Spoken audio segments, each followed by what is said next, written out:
Vanea. I'm the CEO of IMburse, a payments company, payments platform that has really started out recently. We had the opportunity to present at Swiss Fintech pitch event 3, and it was a great experience and ended up winning this pitch, so we're happy to be here and have a chat.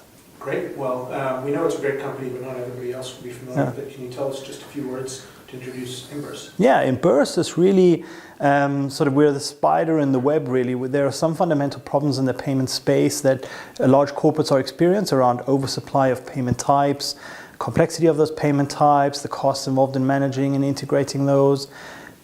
Existing companies focus on collection, not really payout, and we're really trying to bring all these new payments to industries that are not traditionally using them, like insurance, banking, and a lot of e-commerce. And IMburse is really, in the end, is a platform that provides a single integration point for big companies through which they can either collect money or pay out in any market, any currency, on any technology, as well as apply some automation. Great. We know you're based here in Switzerland, Yep. but we understand you're also planning to locate the business here in Switzerland. Can you tell us a bit about what were the attractive features that made that something you were considering? A couple of attractive features. Some are push, some are pull. First push was Brexit, but that is only one consideration. Pull was really, the ecosystem here is really growing. Switzerland has a really good reputation around payments, money, so there's a reputational element that has to be considered here. There's some good skills here, and especially on the advisory side and the investor side. Some really knowledgeable individuals who are looking to get involved, and that's why we're looking to probably base the company here in the near future. Any drawbacks or challenges you see to making Switzerland a home for your startup? Yeah, getting started, right? So when we initially registered in the UK, it goes relatively quickly to register your company, relatively cheap, relatively straightforward. Not quite the same in Switzerland, it's much more admin involved. You can get there, but it's just not easy to get going. You have to consider way more, especially now with moving the IP, right? So from being very low value to even just a bigger value, but still, like, you have to now justify how that IP was created. You can't just go about growing the company. You really have to engage, how do you say, authorities in that sense, and sort of explain everything. Right. So it seems like a terrific business opportunity, but also one that has a certain amount of ability to be copied. What are you really basing your competitive advantage on, or how do you plan to stay ahead with your concept? So I can share about how we go about doing that, not exactly what it is. No, but what is really critical in this part of the business is because we are no direct competitor to any of the payment companies that exist. So we're not trying to create a new payment way or new app or anything. It's really about understanding the business problems that you're deploying this against, right? So if anybody looks at our company now and says, oh, look at the features that they have, and they copy that, they are literally about 5 or 6 months behind.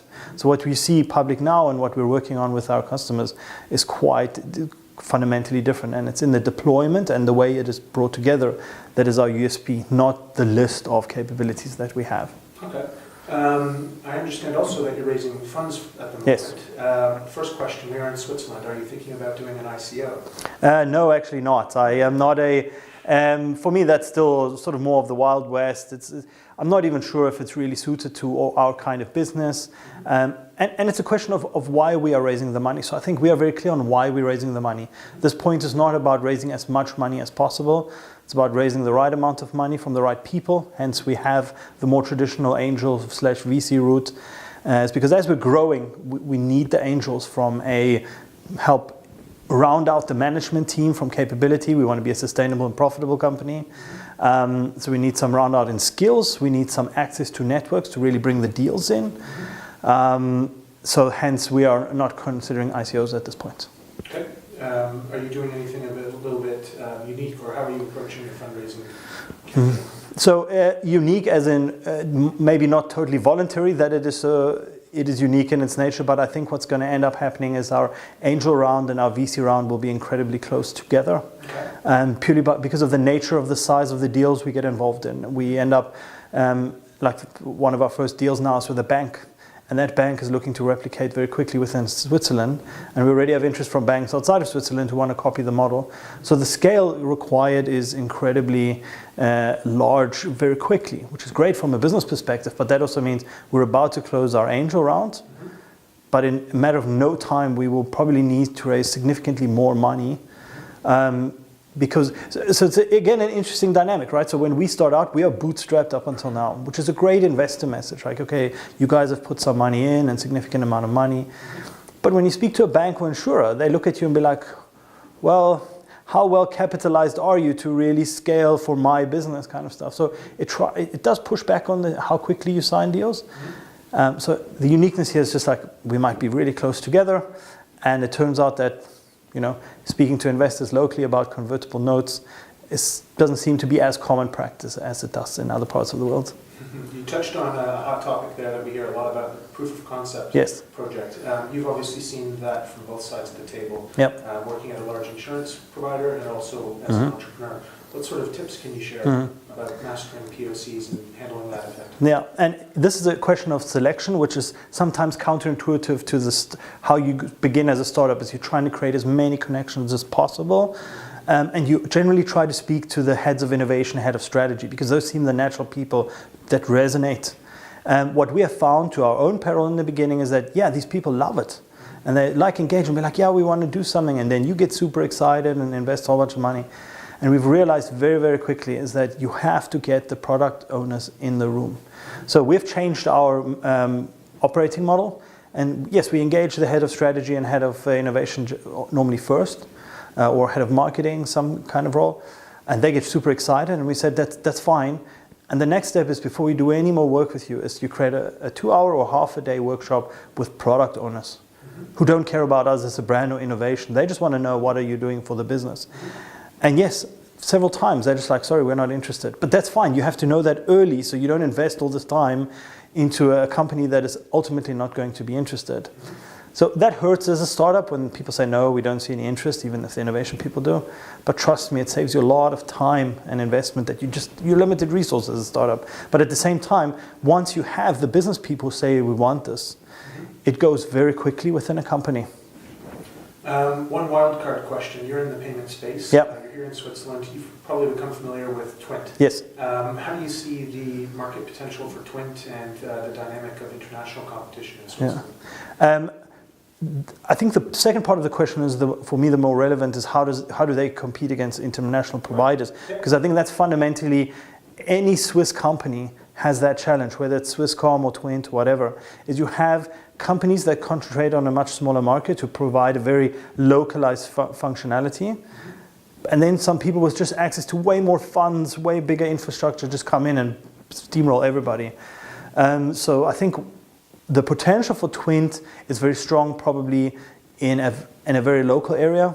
So unless they scale that idea to probably more easily the German-speaking market, which behaves in a very similar way, is that it will probably be relatively limited, because it's just a model. I see some challenges in scaling beyond Switzerland. Is how do you create this? They have great relationships with Coop, Migros, the retailers here. People outside of Switzerland don't know who they are. And that could be a challenge to them. So within Switzerland, within a retail environment, I can see it happening more so in peer-to-peer. Gotcha. And again, it's not for me to speak about their potential. They have their plans. Just I see some challenges around the scaling element. Gotcha. So you mentioned when we got started that you had participated in Swiss Fintech Pitch with us about a month ago.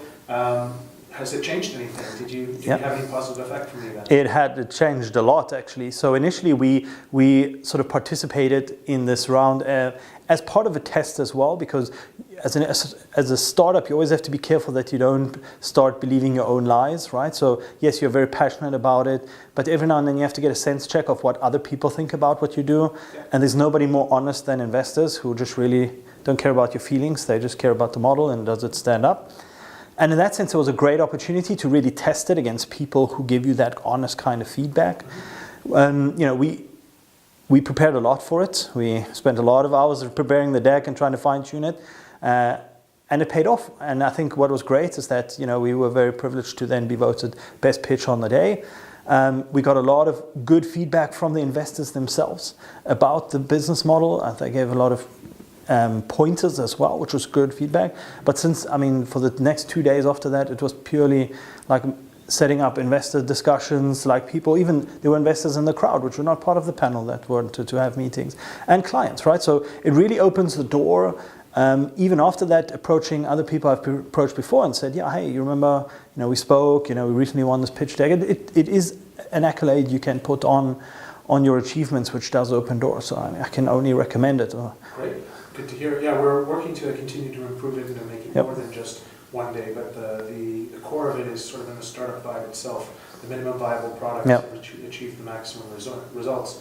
And we've heard similar feedback from companies that won in the first year, especially Crowdhouse, which came in second to the first year, and then last year it was NetGuardians who had a lot of success directly from the event. So we're very pleased and honored to have your positive feedback, and we hope we can continue to support you as you grow.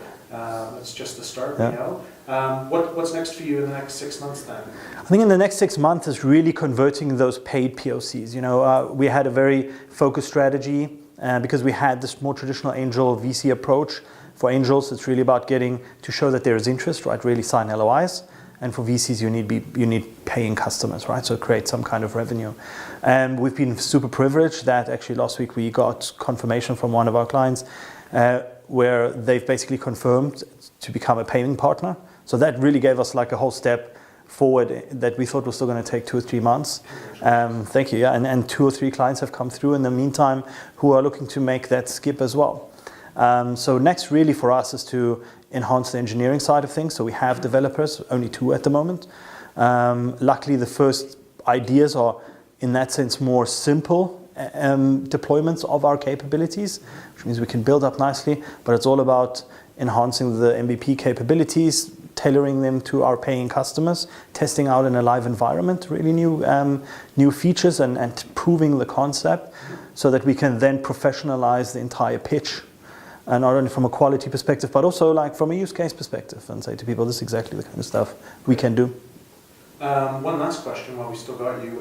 We're asking everybody, as it's the end of the year, if you could make a wish for the Swiss Fintech ecosystem for 2018, what would you wish for? I think probably a more risk-open environment from both the startup and their investor. I still find investors very conservative on ideas. They really, I like the dreamers, but there should be an element of where these people help the dreamers come to something logical and executable. Whereas here I find normally it's like, whoa, that's too far out, come back to us when you have something or go to the US. And the vice versa, is people are so scared to be really big dreamers here because they get caught up in this market and be like, oh, what can I achieve in Switzerland? And I think for the startups is to break out of that mentality. Yeah, you're located in Switzerland, but your business needs to look beyond Switzerland and its viability. Yeah, great. Well, thank you all. It's been a pleasure to have you here. Congratulations and best wishes with the months ahead. Thank you very much, and thanks for having me. Cheers. Bye-bye.